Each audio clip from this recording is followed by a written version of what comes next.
Halo Jimbadi, ketemu lagi bareng saya Dipta di channel Deep Hit. Di video kali ini kita akan membahas teknik gadi pada gerakan cable flies dengan target otot dada bagian atas, bawah, atau bagian tengah. Tapi sebelumnya kita lihat teknik-tekniknya. Buat kalian yang belum subscribe, silahkan klik tombol subscribe dan juga tombol lonceng agar mendapat notifikasi pemberitahuan video-video dari saya selanjutnya. Stay tune.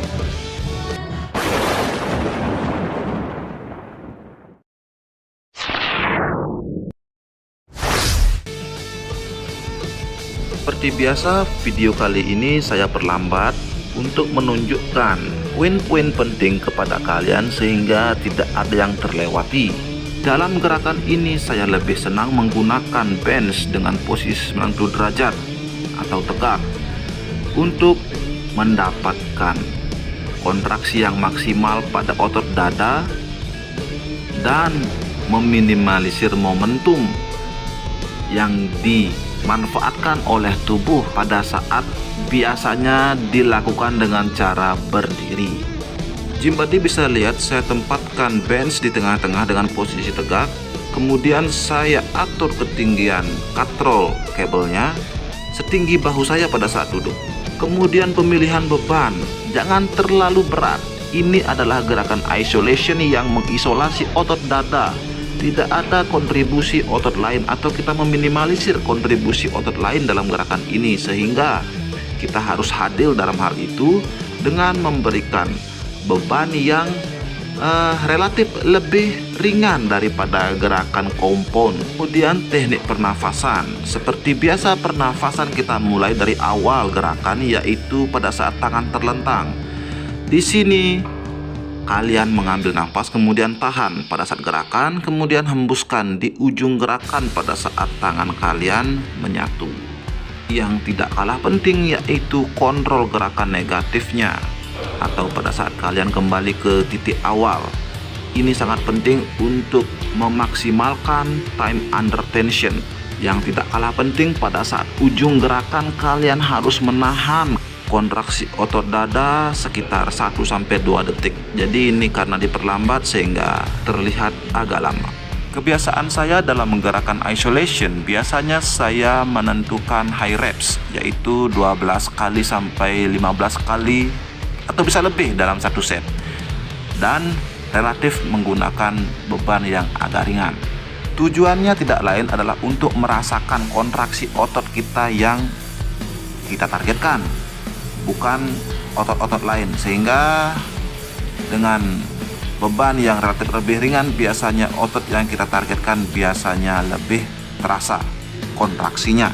Dan selalu akhiri gerakan pada saat failure, bukan menarget repetisi, tetapi pada saat kalian sudah tidak bisa melakukan gerakan dengan sempurna, itu adalah sudah mencapai titik failure-nya. Sebelum saya lupa, saya juga jelaskan posisi scapula. Retraction scapula adalah wajib untuk aktivasi otot dada lebih baik dan juga menjaga safety daripada shoulder kita dalam gerakan.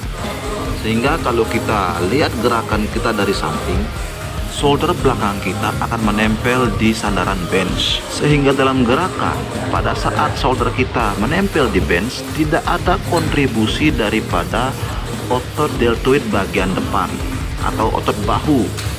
Otot trapezius pun tidak akan membantu di sini. Kita lihat saya mendorong sejauh-jauhnya bahu saya ke bawah dan juga menahannya di belakang atau di sandaran bench.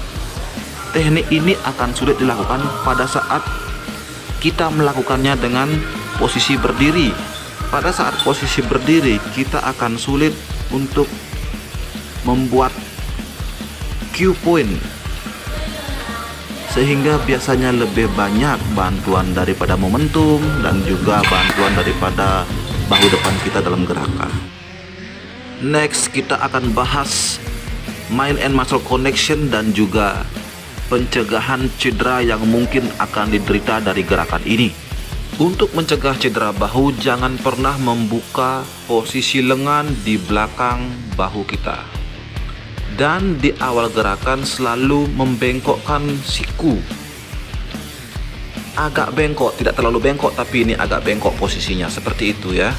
Seperti garis tadi yang merah. Kemudian pada saat gerakan kita berkonsentrasi pada siku kita. Kita berusaha menyatukan siku kita sehingga di ujung gerakan seolah-olah siku kita saling menyatu, bukan menyatukan handle atau grip daripada kabel itu, tapi kita menyatukan siku.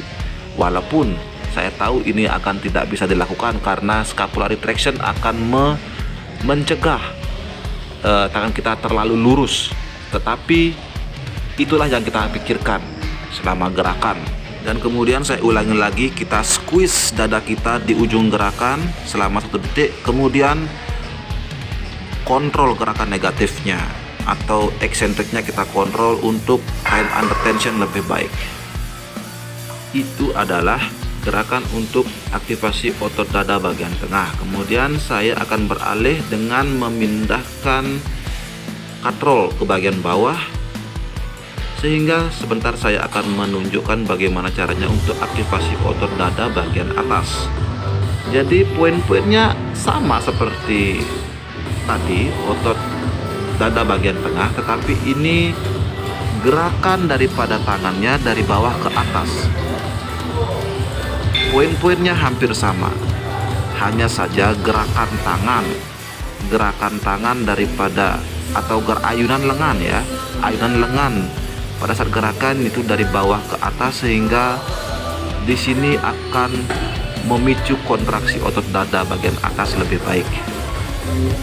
Kemudian selanjutnya akan ada gerakan bagian atau otot dada bagian bawah dengan menarik katrol ke atas, sehingga kita bisa mengaktifkan otot dada bagian bawah dengan gerakan dari atas ke bawah. Kalau tadi dari bawah ke atas untuk dada bagian atas, sekarang ini dari atas ke bawah, sehingga kalian bisa lihat kontraksi otot dada di bagian bawah akan lebih terasa dengan poin-poin juga yang sama.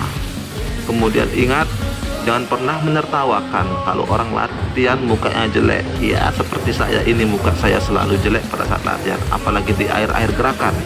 Itu karena pada saat otot berkontraksi maksimal akan susah menjaga otot muka kita untuk tetap seperti biasanya. Seperti itu ya, gym body. Ya, jadi begitu gym body. Teknik-tekniknya, ingat jangan lupakan satu poin pun, karena itu satu poin tidak ada berarti akan berpengaruh terhadap progres dan juga safety daripada gerakan itu. Bisa menyebabkan cedera jika dilakukan dengan salah. Sampai jumpa di video selanjutnya.